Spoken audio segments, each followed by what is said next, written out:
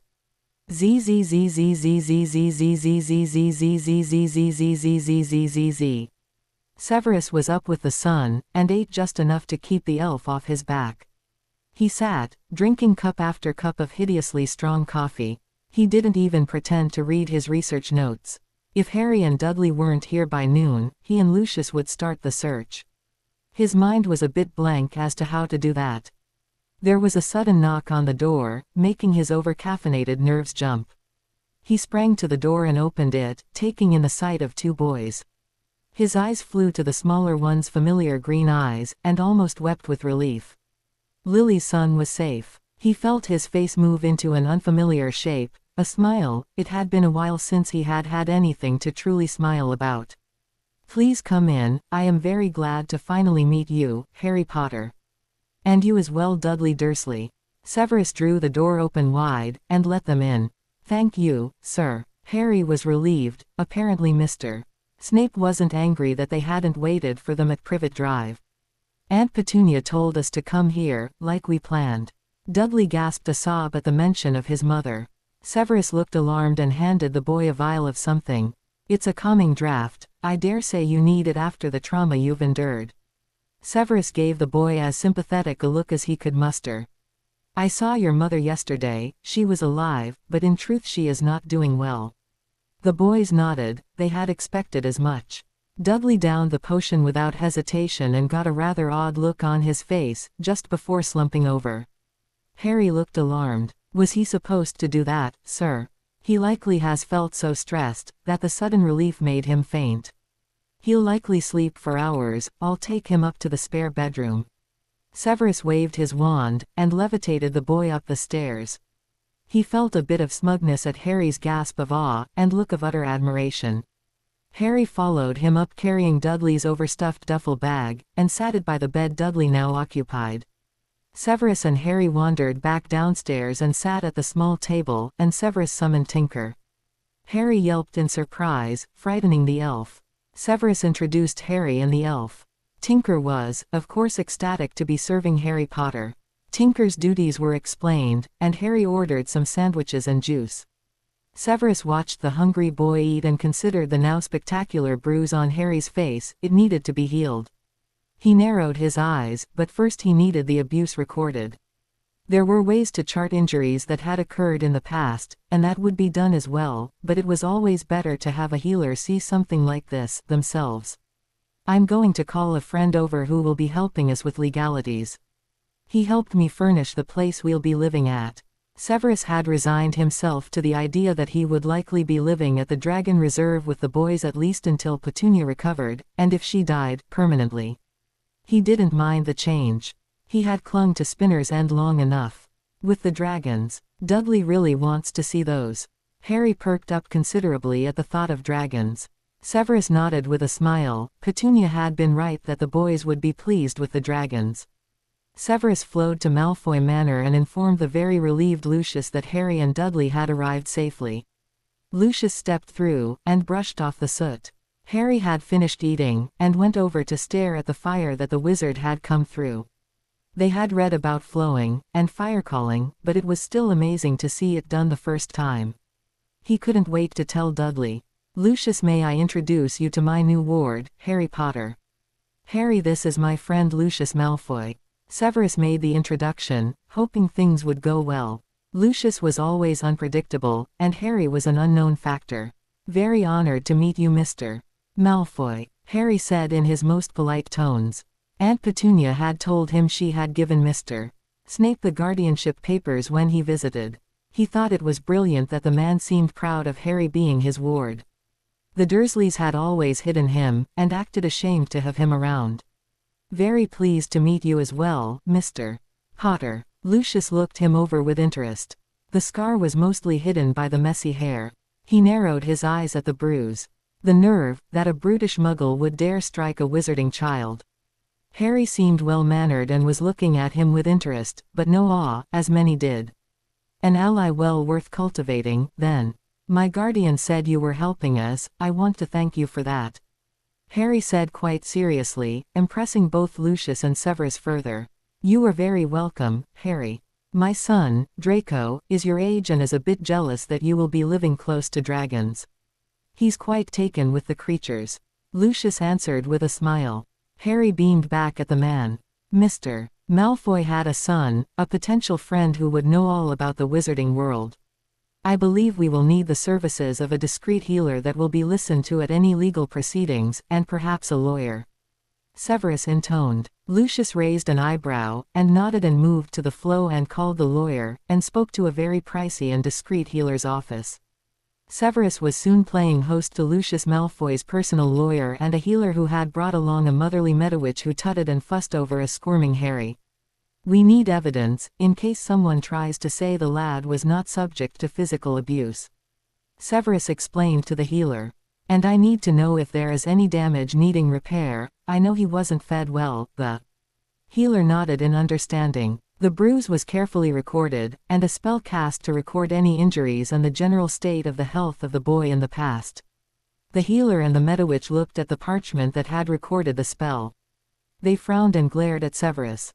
He just came into my care this morning, he said in chilly defense at their unspoken accusation.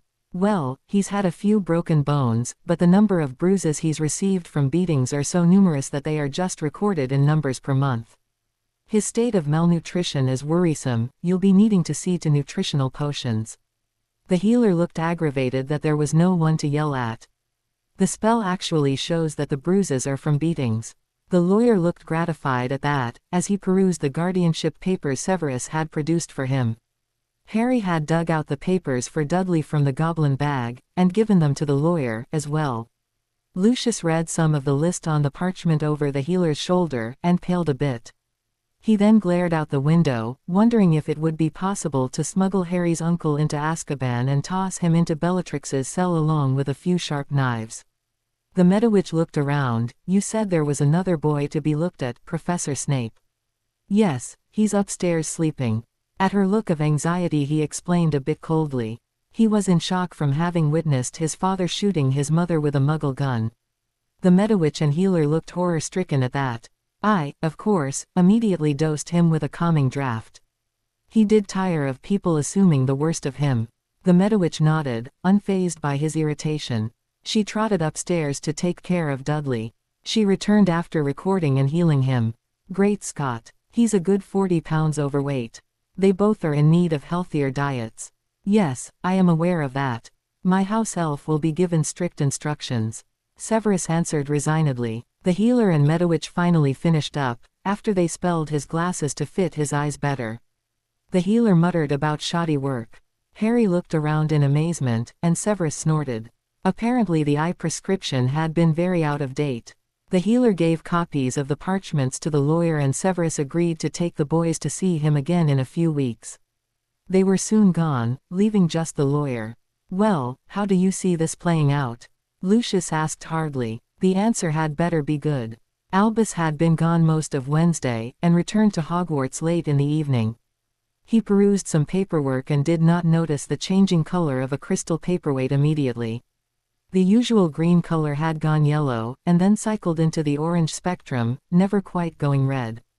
The flickering finally caught his attention and he sat up straighter. Something was wrong at Privet Drive. Albus hustled through his office floor to the leaky cauldron and apparated to an alleyway near the Dursley home. What could have happened? Leaving Harry Potter with Petunia and her family had been the best choice. He would grow up strong, not spoiled or coddled.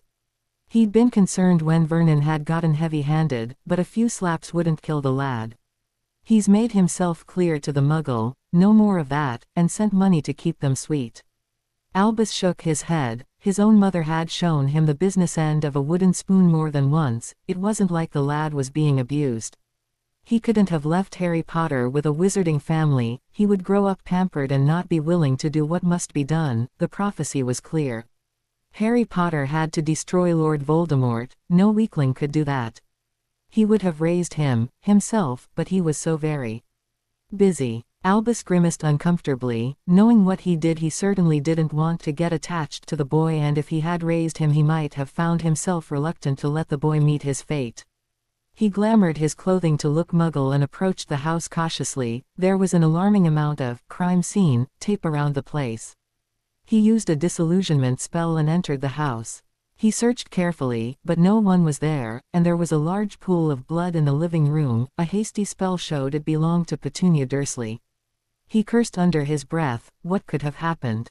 A break-in perhaps. Albus hustled down the street to Arabella Figg. She was supposed to keep an eye on Harry Potter. She had notified him when the Children's Services had tried to interfere that once. She wasn't home. She was visiting a sister this summer, he now remembered. He huffed in annoyance. Albus left the house wondering what to do next. He looked around at the nearby houses. They would likely know what had happened.